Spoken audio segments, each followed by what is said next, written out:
अजितदादा जिवंत आहेत. जनतेच्या मनावर अधिराज्य गाजवणारा बारामतीचा ढाण्या वाघ पुन्हा परतला आहे आणि महाराष्ट्राच्या राजकारणात आज असा स्फोट झाला आहे की त्याचे हादरे थेट दिल्लीपर्यंत जाणार आहेत. 28 तारखेच्या त्या भीषण घटनेनंतर संपूर्ण राज्य शोकसागरात बुडाले होते. सह्याद्रीही जणू निशब्द झाला होता. परंतु आज चित्र पूर्णपणे बदलले आहे.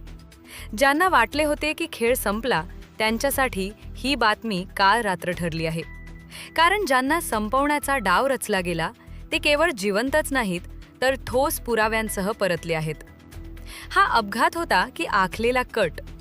त्या विमानात नेमके काय घडले? ब्लॅक बॉक्समध्ये काय नोंदले गेले? आणि सर्वात महत्त्वाचे म्हणजे या कथित कारस्थानामागील चेहरे कोण?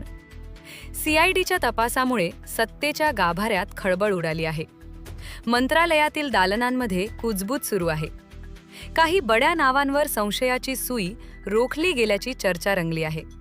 बारामतीत जल्लोष उसळला आहे. दादा आले या घोषणा दुमदुमत आहेत. दुसऱ्या बाजूला राजकीय वर्तुळात तणाव शिगेला पोहोचला आहे. एका गुप्त फाईलमधील कथित आर्थिक गैरव्यवहार, संशयास्पद दूरध्वनी नोंदी आणि तपासात उघड होत असलेले धक्कादायक तपशील हे सर्व एखाद्या थरारक कथेलाही लाजवतील असे आहे. लवकरच होणाऱ्या पत्रकार परिषदेत कोणती नावे समोर येणार, कोणावर कारवाई होणार आणि पुढील राजकीय समीकरणं कशी बदलणार? महाराष्ट्राची नजर आता या निर्णायक क्षणावर खिळली आहे. सत्य विरुद्ध सत्ता या संघर्षात अंतिम विजय कोणाचा होणार? पुढील काही तास राज्याच्या इतिहासाला नवे वळण देऊ शकतात. महाराष्ट्रानं आजवर असंख्य राजकीय भूकंप अनुभवले आहेत. अनेक सरकारे आली, अनेक पडली. नेत्यांनी पक्षांतर केले, समीकरणं बदलली. पण आज जे घडले त्याने महाराष्ट्राच्या भूमीतील प्रत्येक कण हादरवला आहे. ज्या घटनेनं सह्याद्रीलाही हुंदका फुटला, ज्या बातमीनं कोट्यावधी डोळे पाणावले, ते अश्रू आता आनंदाच्या महापुरात रूपांतरित झाले आहेत. मृत्यूला हरवून, काळाची दिशा बदलून आणि विरोधकांच्या छाताडावर पाय ठेवत महाराष्ट्राचा तो ढाण्या वाघ पुन्हा परतला आहे. हे स्वप्न नाही, भ्रम नाही, हे तिखट वास्तव आहे. CIDनं आपल्या तपासात कथितपणे 4 बड्या मंत्र्यांवर संशय व्यक्त केल्याची चर्चा आहे. अधिकृत घोषणा अद्याप झालेली नसली तरी मंत्रालयातून मिळालेल्या माहितीनुसार काही ठिकाणी धाडसत्रे पार पडली असल्याचे सांगितले जाते. तपासात विमानाच्या रंगाबाबत विसंगती, फॉरेन्सिक अहवालातील शंका, एअर ट्रॅफिक कंट्रोलशी झालेल्या संभाषणातील कथित तफावत आणि काही सेन्सर्स जाणून बुजून निष्क्रिय करण्यात आल्याची शक्यता तपासली जात आहे. तथापि या सर्व बाबींची अधिकृत पुष्टी अद्याप झालेली नाही.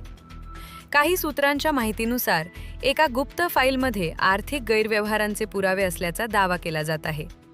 तथापि या दाव्यांची सत्यता न्यायालयीन प्रक्रियेतच स्पष्ट होऊ शकेल. बारामतीत समर्थकांकडून आनंदोत्सव साजरा होत असताना दादांनी संयम राखण्याचे आवाहन केल्याचे सांगितले जाते. कारण पुढील काही दिवस राजकीयदृष्ट्या संवेदनशील ठरणार आहेत. सोशल मीडियावर विविध चर्चा रंगल्या आहेत. काही जण दादांच्या धैर्याचे कौतुक करत आहेत, तर काही जण अधिकृत अहवालाची प्रतीक्षा करण्याचे आवाहन करत आहेत. सुरक्षा व्यवस्थेतही बदल करण्यात आल्याची माहिती समोर येत आहे. एक गोष्ट मात्र स्पष्ट आहे, 28 तारखेची घटना केवळ अपघात म्हणून पाहिली जाणार नाही. ती एका मोठ्या राजकीय नाट्याची सुरुवात ठरू शकते. परंतु अंतिम सत्य अधिकृत तपास आणि न्यायालयीन प्रक्रियेतूनच समोर येईल. दादा लवकरच पत्रकार परिषद घेण्याची शक्यता आहे.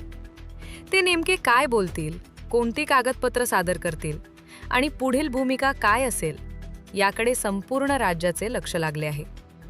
तोपर्यंत चर्चा सुरूच राहतील. मात्र एक गोष्ट लक्षात ठेवणे आवश्यक आहे, कोणतीही माहिती अधिकृत पुष्टीशिवाय अंतिम सत्य मानता येणार नाही. सत्य बाहेर येण्याची प्रक्रिया सुरू आहे आणि पूर्ण सत्य समोर येईपर्यंत संयम व जबाबदारी आवश्यक आहे. ही घटना आपल्याला दाखवून देते की राजकारणात विश्वास आणि सावधगिरी दोन्ही तितकेच महत्त्वाचे असतात. सत्य कितीही दडपले तरी ते उघड होण्याची शक्ती ठेवते.